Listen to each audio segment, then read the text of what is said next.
प्रतिशोधाचा धगधगता अग्निकुंड।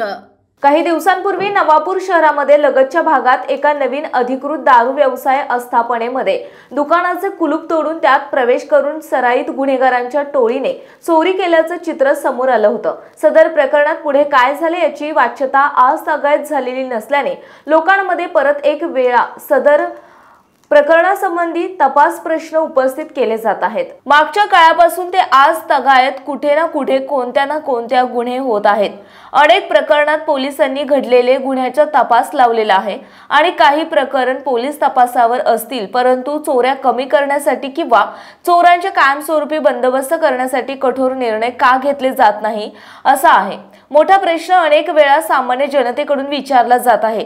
नवापूर शहरात अभिलेखावर असलेले लहान मोठे अनेक गुन्हेगार आजी मोकाट फिरत आहेत। मागच्या काळामध्ये शास्त्रीनगर, मंगलदास पार्क, रंगेश्वर पार्क या वसाहतींमध्ये अनेक वेळा असे चोऱ्यांचे प्रकरणे घडलेले असल्याचेही पोलीस अभिलेखावरून दिसून येते।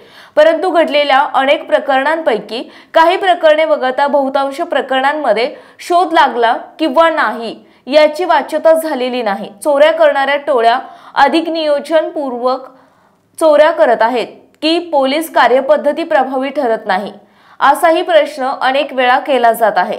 वास्तविकता नवापूर शहराची वाढती व्याप्ती आणि वाढत असलेल्या लोकसंख्येनुसार अनेक वेळा अनेक वसाहतींमध्ये गुन्हे होत असताना दिसत आहे, परंतु त्याची वाच्यता अनेक वेळा लोक करत नाही असंही दिसून आलेलं आहे। या लोकांची चुकीची मानसिकतेमुळे ही चोऱ्यांच्या घटना वाढत असल्याचं बोललं जात आहे। चोरांच्या या अत्याधुनिक कार्यपद्धतीमुळे चोरांना शोधणे कधी कधी कठीण ठरत आहे का? अभिलेखावर असलेले सराईत गुन्हेगारांच्या विरोधात तडीपाडीचे कार्यवाही अत्यंत अल्प प्रमाणात करण्यात आल्याचेही दिसून येते। तडीपाडीच्या काही प्रकरणे प्रांत अधिकाऱ्यांकडे न्यायिक प्रक्रियेत प्रलंबित आहे।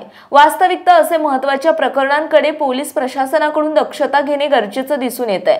प्रासंगिक आजच्या परिस्थितीनुसार परत एक वेळेत शहरामध्ये असलेल्या गुन्हेगारांचे वर्गीकरण करून त्यांच्या विरोधामध्ये कठोर कारवाई करणे गरजेचे आहे। अन्यथा हळूहळू चोऱ्या, सट्टा, मटका, जुगार, अवैध जुगार क्लब हळूहळू पाय पसरवतील आणि पूर्वीसारखी परिस्थिती जैसे ते होईल। एक वेळा सट्टा, मटका, जुगार, अवैध क्लब सारख्या गुन्हेगारी प्रवृत्तीचे व्यवसाय शहरामध्ये आणि शहर लगतच्या भागामध्ये तयार झाले तर त्यामुळे शहरात गुन्हेगारीकरण वाढेल याची दक्षता घेणे आणि विचार करणे आवश्यक आहे। तालुका पोलीस प्रशासन आगामी काळात या घटना टाळण्यासाठी कोणती उपाययोजना राबवतो याकडे सामान्य जनतेचे लक्ष लागलेले आहे। जनहक्क न्यूज साठी कार्यकारी संपादक अमीन शेख।